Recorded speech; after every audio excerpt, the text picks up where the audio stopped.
Vamos agora classificar fluidos, classificar também escoamentos, né? Vamos falar especialmente de escoamentos laminares e turbulentos, né? Isso vai ser feito ao término dessa aula através de uma experiência a ser feita para ilustrar esse conceito, né? O fato é que existem várias formas, né, da gente classificar fluidos, né? Um fluido é um fluido viscoso ou um fluido real, né? É claro que ele é sempre caracterizado pelo coeficiente de velocidade dinâmico ou pelo coeficiente de velocidade cinemática, né? Agora, praticamente todos os fluidos são fluidos viscosos, né? Mas, às vezes, a gente fala de fluidos ideais. Superfluidos existem, né? Não são todos. Então, numa primeira aproximação, quando a gente escrever a equação de Euler, por exemplo, né, nós não levamos em conta a viscosidade. Portanto, é uma equação que se aplica para um fluido ideal. Ou melhor, isso, para um fluido ideal, né? Um superfluido, né? Então, a gente classifica, então, fluidos em fluidos ideais, né? Ou fluidos reais, fluidos viscosos. É uma primeira classificação. É claro que as linhas de corrente são diferentes, né, para um fluido não viscoso, né, olha só, não existe gradiente de velocidade. Gradiente de velocidade é típico de um fluido viscoso. Então, o escoamento de um gás, por exemplo, né, ele é diferente. Essa figura aqui corresponde a essa situação. Esta figura aqui que exibe claramente, não é? Claramente um gradiente de velocidades é típico dessa situação aqui, né? Então temos duas classes, né? Mas a rigor, né? E veja que esses fluidos viscosos e não viscosos diferem, né, claramente pelas linhas de corrente, né? Aqui eu tenho uma tabela de valores de viscosidade que eu pulei na última aula, né? Mas agora eu apresento, né? Aqui tenho, veja, é uma coisa impressionante a variação da viscosidade. É impressionante, veja bem, né? 10 a menos 3 para o álcool etílico, por exemplo, o benzeno, 10 a menos 3, né? Mas veja, o óleo de rícino, 1000 vezes maior. Mas veja bem, um polímero qualquer derretido, 1000 vezes, né? O piche, 10 a 7. 10 a 7, é uma coisa impressionante. 10 a 10, 10 a potência 10 de diferente, né? O fato é que o coeficiente de viscosidade, ele varia muito. Não é como o caso da densidade. Lembram-se que a densidade não diferia muito de líquidos para sólidos, por exemplo, né? Mas olha só, o sangue, né? 10 a menos 3, 4 vezes 10 a menos 3, e assim por diante, né? Então, existe uma variação muito grande de valores, né, da viscosidade. A gente pode classificar os fluidos em duas categorias: fluidos newtonianos e fluidos não newtonianos, né? O que é um fluido newtoniano, né? Um fluido newtoniano é aquele para o qual a relação entre a tensão de cisalhamento e o gradiente de velocidades, a relação é linear, é linear.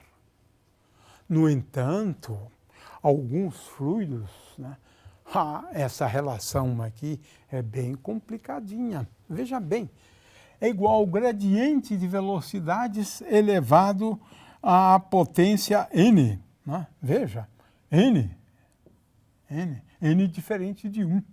Né? Em alguns casos, N pode ser menor do que 1. Eu tenho aqui, né, os pseudoplásticos, né, que são fluidos não newtonianos com N menor do que 1. Né? Mas eu tenho alguns fluidos com N maior do que 1 também. É claro que um fluido newtoniano, a relação é linear. E essa relação aqui passa pela origem, claro, todas elas passam pela origem. Né? Então você veja, você pode classificar os fluidos em fluidos newtonianos, para os quais a relação entre a tensão de cisalhamento e o gradiente de velocidade é bem simples, uma relação linear dessa forma. Né? Se não obedecer a isso. Agora, a gente só vai estudar, é claro, os fluidos newtonianos. Mas, de qualquer maneira, é bom saber que nem todos eles, né, seguem a essa lei simples aqui. Relação entre gradiente de velocidade e tensão de cisalhamento. Né? Muito bem. Também nós definimos fluidos como sendo fluidos compressíveis e incompressíveis. Né? Ora, os fluidos incompressíveis são aqueles para os quais a densidade é constante. Até que ponto isso é válido? Isso é uma outra questão. Né? Mas a densidade se mantém constante.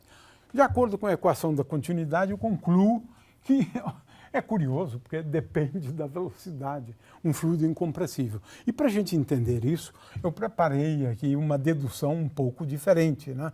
Eu considero um elementozinho de volume, veja, eu considero um elementozinho de volume, dV igual a dx, dy, dz.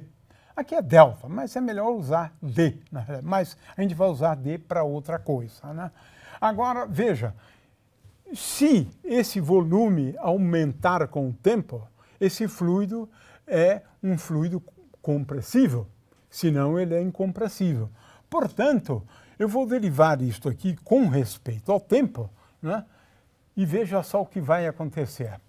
Eu vou exigir que a taxa de variação do volume seja igual a zero. Aí ele é incompressível, claro. Né? O volume não muda. O volume não muda. Né?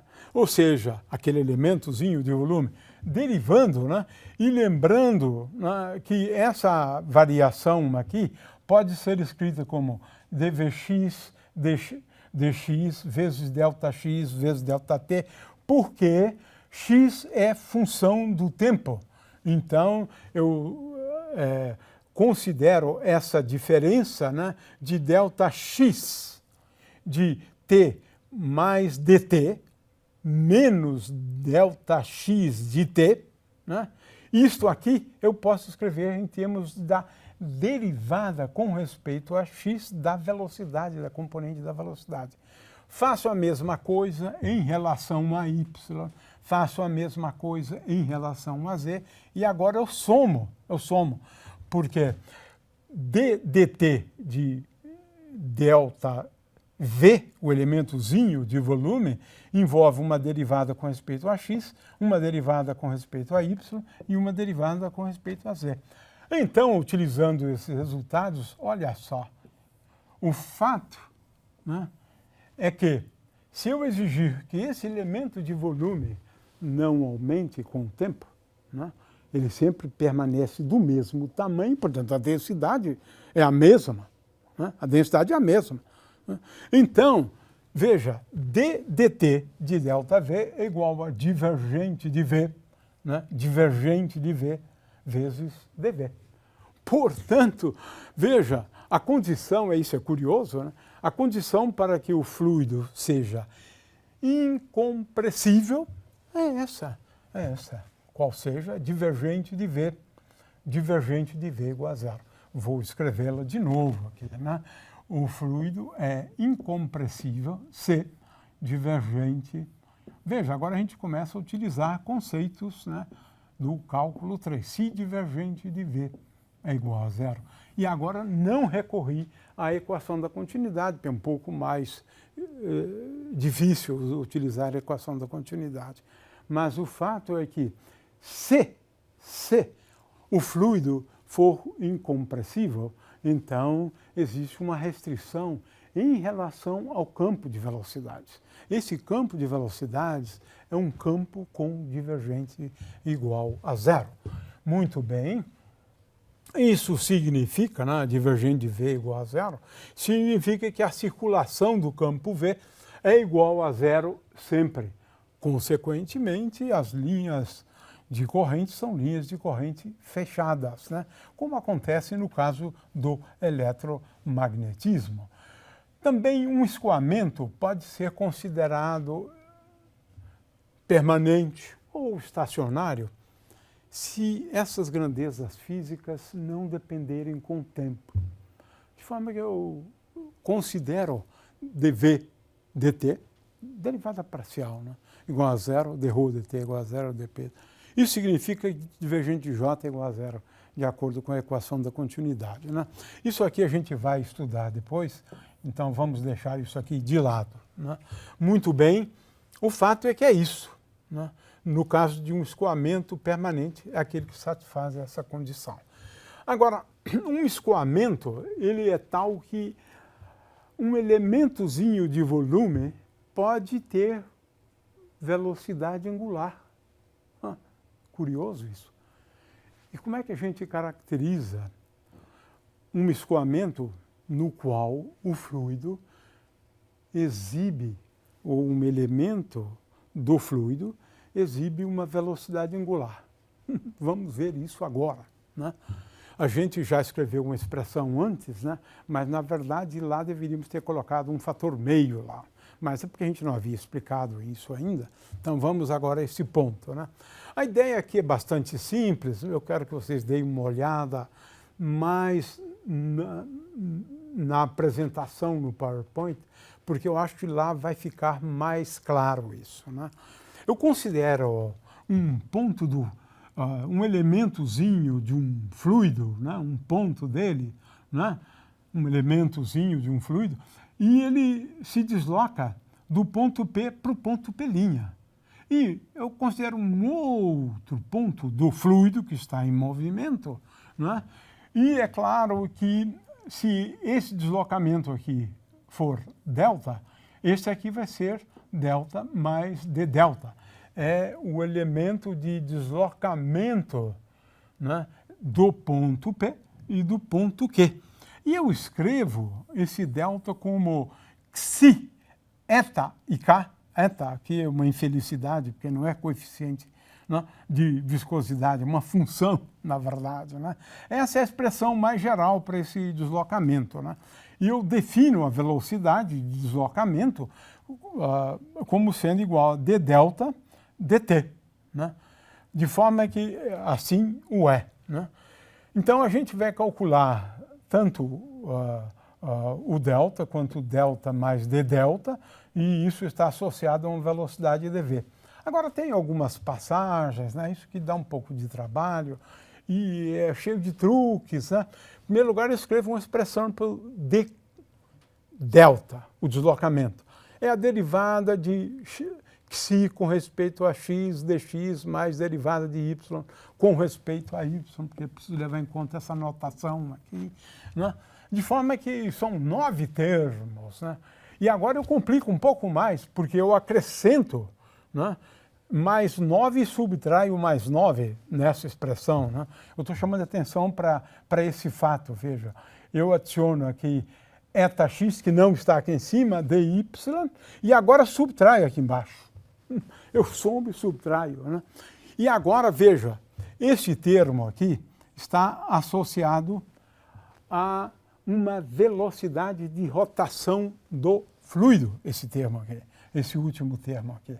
De fato, né, se eu definir, né, o deslocamento associado à rotação do fluido, e utilizo essa notação aqui, ele é dado por aqueles termos que eu apontei antes, né? E agora tem uma coisa curiosa, esses termos aqui, eles podem ser escritos como o rotacional de delta, né? Rotacional do vetor deslocamento, né? Ora, agora, veja bem, defino, né, um vetor de deslocamento angular como sendo igual ao rotacional de delta dividido por 2. E aí é fácil ver, né, que o deslocamento angular ele é igual a esse ômega que está aqui, né, esse ômega que está aqui, vetor R, vetor dr para um deslocamento infinitesimal. Eu considerei ali aqueles pontos, na verdade, como pontos infinitesimalmente próximos um do outro. O resultado é que, se eu derivar isso agora, levando em conta apenas o termo de rotação, eu concluo que dv, né, é igual a ômega dr. Veja, é exatamente o que acontece no caso de uma rotação, né? Consequentemente, nós introduzimos agora uma velocidade angular de rotação de um fluido como sendo meio do rotacional da velocidade. Então, para eu saber se o fluido está em rotação, eu calculo o rotacional de V, né? Muito bem, isso agora numa linguagem mais simples, né? Se ômega for igual a zero, veja, se eu tenho um cubinho no fluido, ele se desloca como um cubinho sem experimentar uma rotação. Então, este caso aqui é o caso no qual o rotacional de V é igual a zero, é esse aqui, né? Esse aqui, não, esse aqui tem ômega. Rotacional de V igual a ômega é diferente de zero, né? É só para ilustrar. Veja, o fluido está experimentando um movimento de rotação, né? É isso que nós estávamos explicando antes, né? Agora, veja, vamos agora ao primeiro conceito importante. Se o fluido for tal que rotacional de V igual a zero, então nós estamos falando de um escoamento irrotacional, né? Um escoamento irrotacional. Neste caso, veja, se V é tal que o rotacional dele é igual a zero, logo V pode ser escrito como menos o gradiente. Agora estamos usando alguns resultados do cálculo 3, né, na mecânica dos fluidos, né? Ou seja, V pode ser escrito como o gradiente de uma função escalar φ. Vx é igual a dφ dx, Vy igual a dφ dy e Vz igual a dφ dz. E essa função aqui é conhecida como a função potencial de velocidade. Então esse é o primeiro conceito novo e importante nessa aula, né? Se nós tivermos um escoamento irrotacional, o campo de velocidades é escrito como gradiente de uma função escalar conhecida como potencial de velocidades, né? Então, vamos colocar alguns exercícios para vocês para determinarem esse potencial de velocidades, né? Para determinar. Ora, de novo, um escoamento, né, rotacional, ele é tal que se, por exemplo, eu tiver aqui uma mudança da forma de um volume, por exemplo, antes em vermelho e agora em azul, esse ângulo alfa é igual ao ângulo beta, porque não está associado à rotação. É uma deformação sem uma rotação. No entanto, se por acaso você tiver um escoamento rotacional, esse cubinho pode experimentar um movimento de rotação, mas cuidado, porque agora esse ângulo alfa aqui é diferente do ângulo beta. É isso que faz a distinção para esse tipo de escoamento, né? Agora, vamos a um outro problema, voltando agora para a questão das linhas de corrente, né? Como se determina as linhas de corrente? Agora eu estou usando um pouco de matemática. Ora, a linha de corrente, como eu expliquei antes, né, ela é tal que, num determinado ponto aqui, né, a velocidade é tangente, essa figura aqui é ótima, né? A velocidade é tangente à linha por aquele ponto. A linha é orientada, então o fluido se desloca assim. Claro, está aqui a orientação da linha. Agora, a questão é como é que eu determino essas linhas de corrente. Ora, essas linhas de corrente são tais que satisfazem a essa condição, né? V é paralelo a dr. Dr é um elemento infinitesimal de comprimento aqui. Um elemento infinitesimal de comprimento. Isso aqui é dr, que está ao longo da curva.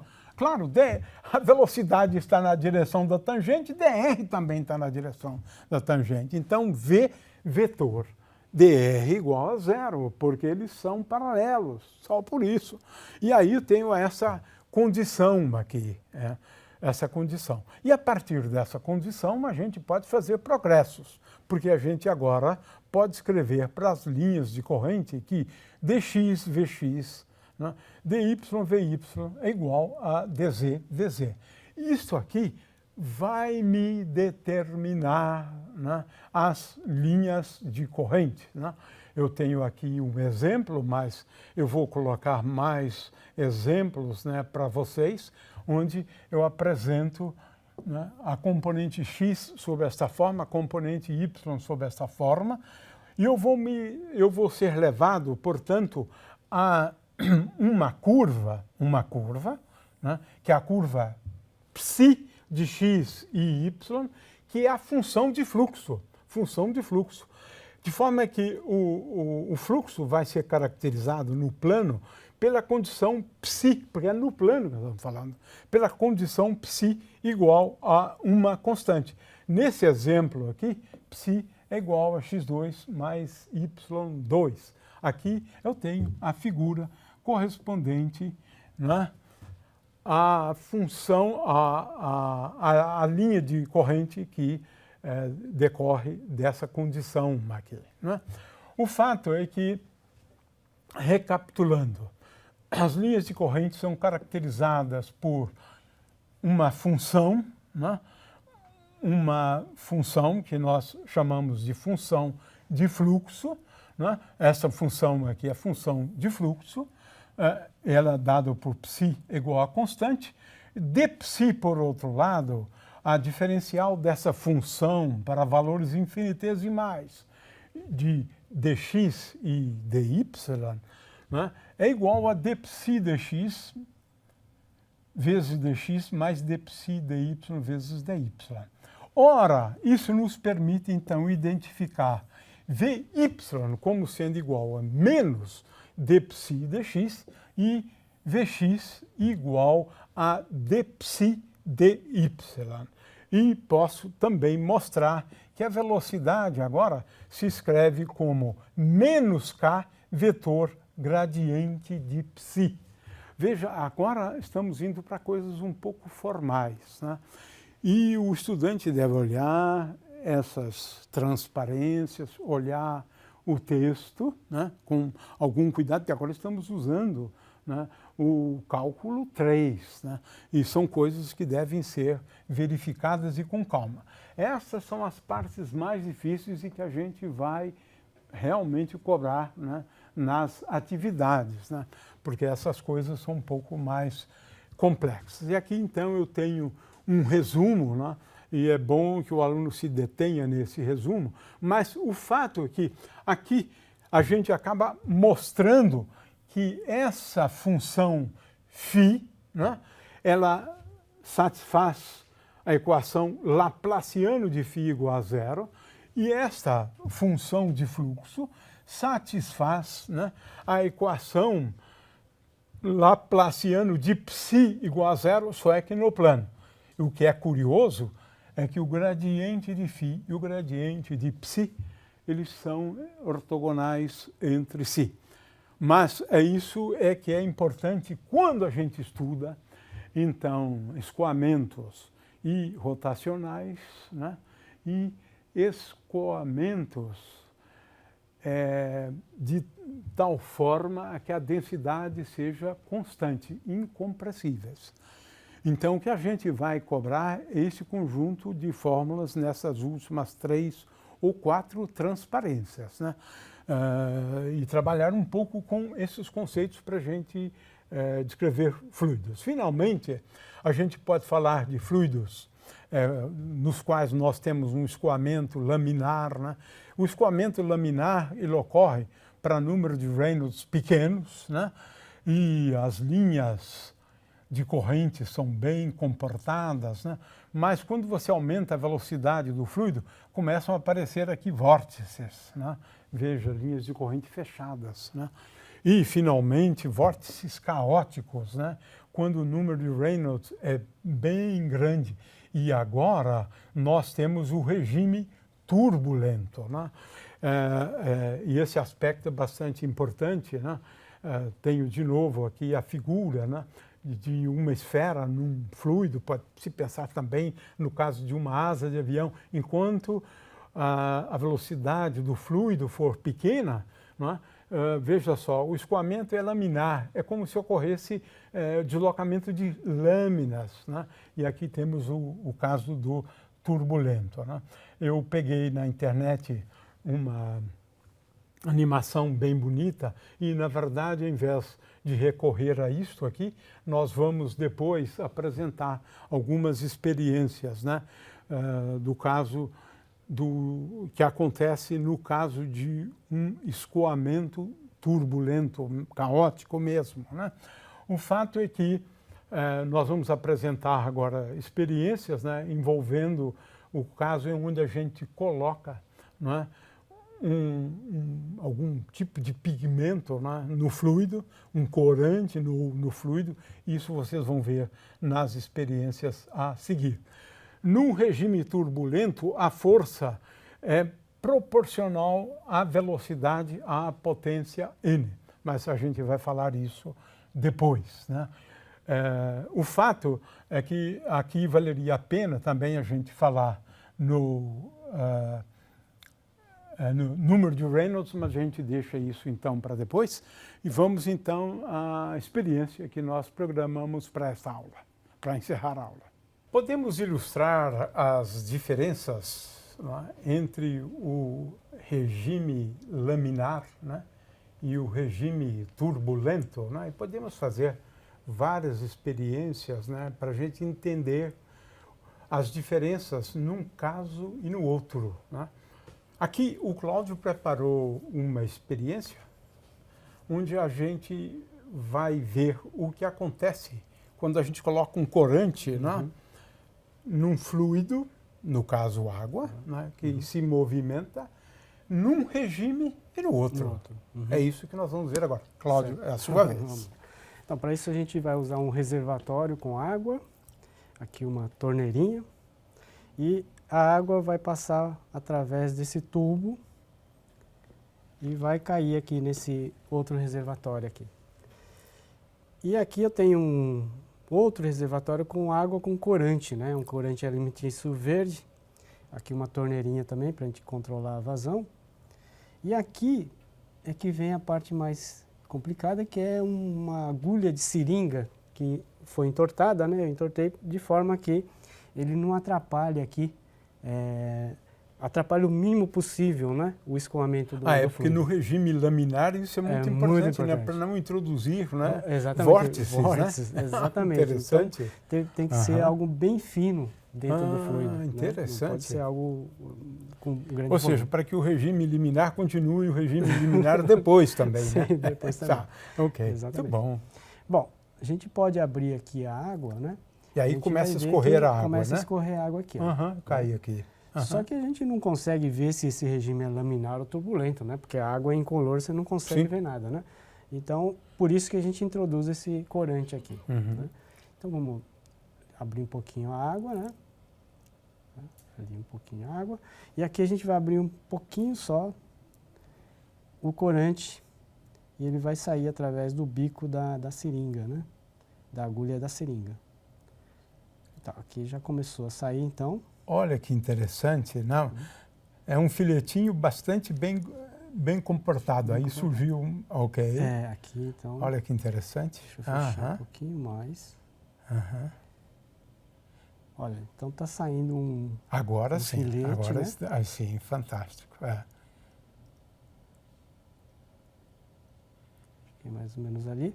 A gente pode ver, então, um filete contínuo, né? Aham. Sim, fininho, Bem tal fininho. qual começou lá, não é isso? Sim. Tal qual começou lá. A Interessante, gente bonito. pode ver, bonito. esse é um regime Você, laminar. fantástico. Você visualiza muito bem, né? Como se fosse Muito bem. uma lâmina, né? Andando Uhum. ali.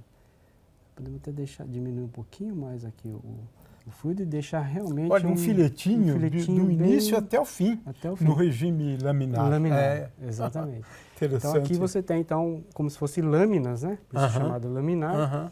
E você não tem um movimento caótico, um movimento ordenado, né, das moléculas. Tá?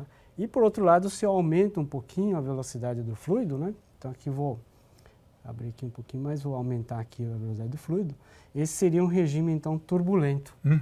Então você tem, então, as moléculas andando meio a formação de vórtices, né, que você percebe exatamente, ali. Um movimento caótico, né? Nossa. Então, depende muito, então, da velocidade do fluido, né? Então, aqui você tem uma vazão maior, né? Porque aí é uma questão de número de Reynolds, Sim, né? A velocidade é um dos parâmetros, né, do número de Reynolds, né? Quando o número de Reynolds é mais alto, né? Olha só aqui no final, por exemplo, né? Você praticamente, né, consegue colorir, né, todo o fluido. Olha só, essa aí é fantástica. Né? É isso. Olha só que coisa interessante. O laminar, olha então, só. novamente tem que fazer então, é diferente, né? O escoamento é diferente. Bem fininho, né? Você controla aí. Na verdade, você praticamente está controlando o número de Reynolds, né? Sim, exatamente. Porque a dimensão característica também, o número de Reynolds depende. Mas aqui você mantém todos os parâmetros iguais, a viscosidade igual e assim por diante. Né? Exatamente. Então você, de certa maneira, está alterando o número de Reynolds, né? Exatamente. Ok, muito legal mesmo. Que é o que faz a diferença entre os dois regimes, né? É o número de Reynolds. Ok. Então, muito obrigado, Cláudio. Ok.